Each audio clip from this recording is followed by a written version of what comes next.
from RP Center AIIMS Delhi, and I'll be presenting my free paper on artificial intelligence-based active dichoptic therapy versus part-time occlusion in cases of anisometropic amblyopia.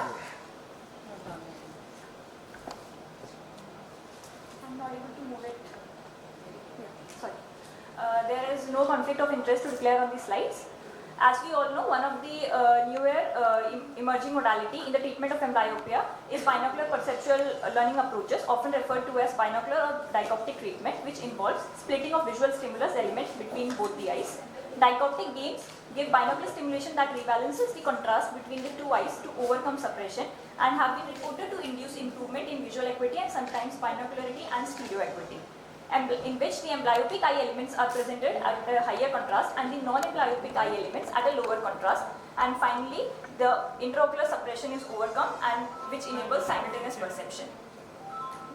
The aim and methodology of the study, it was a prospective randomized interventional study done at RP Center AIIMS, in which patient fulfilling the inclusion criteria, which included patients between the age group of 5 to 16 years having an isometropic mild to moderate grade of an isometropic amblyopia, who were treatment naive and had ready availability of laptop at home for daily access, and patients willing to give consent were enrolled and divided into two groups. Randomization was done. The group 1 received dichoptic therapy for 1 hour per day for 6 months, and group 2 received occlusion therapy for 2 to 6 hours for 6 months, and following which follow-up was done at 6 weeks, 3 months and 6 months. Coming to the results, the best corrected distant visual acuity improved in the occlusion group and the dichoptic group at the from baseline to 6 months with p-value significant. Similarly, the mean near vision between both the groups at baseline, it improved at the end of the intervention with significant p-value. The contrast sensitivity, as we can see, intra-group it improved in both the groups, but the difference was statistically significantly better in the dichoptic group at the 6 months with p-value significant when compared to the occlusion intervention. And the binocularity, by Pagolini test, we concluded that almost 100% patients in the dichoptic group attained cross response at the end of 6 months, whereas 80% received cross response in the occlusion group. The stereo acuity, both distant and near stereo acuity, in the intra-group, it improved in both the groups from baseline to 6 months, but statistically significantly better improvement was seen in the dichoptic group at the end of the intervention. The secondary aim of the study was to check for compliance in both the intervention, and we concluded that 28 out of 30 children, that is almost 93.33%, in the dichoptic group were compliant for playing the video game, which was assessed by monitoring their scoreboard and seeing their online progress periodically, as we all can see in the diagram. Because of the online availability, we were able to access to their, we were able to review the patient's progress on a daily basis, and we were able to enforce compliance. And 22 out of 30 children, almost 73% in the occlusion group were compliant for patching, which was assessed by asking questions to the parents and observation done at home. Compliance was reinforced in the patching group by regular parental counseling and motivation. To conclude, the best corrected visual acuity and near vision improved with both the intervention and was comparable at the end of the intervention at 6 months. Whereas stereo acuity, contrast sensitivity and binocularity were all improved in both the groups. However, statistically significant better improvement was seen with the dichoptic intervention at the end of 6 months. The compliance was better in the dichoptic group due to regular monitoring of the scoreboard and more engaging and varied games given to the children.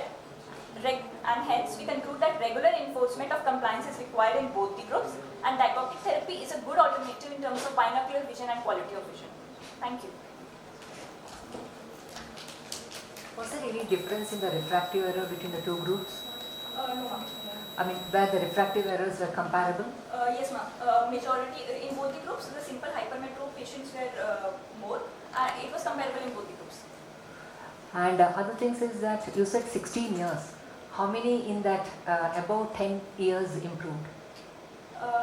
Ma'am, the mean age was around 10.58, and I didn't divide it into subcategories. But because your inclusion criteria was up to 16 you are included. Yes, ma'am. So at that age, do you expect any of either of the two to work? Yes, ma'am. Actually, not in my study, but a similar study we held at RP Center, in which we included adult patients with with a mean age of around 21 to 22 years, in which we concluded at the end of 6 months that the distant vision and contrast sensitivity improved, but the stereo acuity did not show a good result. Only the contrast and the BCVA. I think somehow it's too broad. It's too broad. I know. I mean, none of them had any squint. No, ma'am, only I know, an I isometric and dark. Ma'am, this was because the previous studies which have been done in my review of literature also I have seen, they included groups which were having heterogeneous groups involving strabismic amblyopia as well as anisometropic. So, No, since it it can was be other way also, no? Anisometropia associated with strabismic amblyopia also. yes, ma'am, but we included only anisometric. And were all your patients that you have included in the dichoptic group had not received any form of occlusion No, in the past also? What I want you to clarify that all the patients that you have included were all freshly diagnosed and Yes, ma'am. We gave yes, ma'am. Freshly diagnosed, with which we first initially, once it presented to us, we gave refractive trial. Following which, after 3 months, we enrolled them in these dichoptic. and that there have been no episodes. See, if the child is presenting for the first time around 14, 15, even then no trial of occlusion had been done in the No, past. ma'am.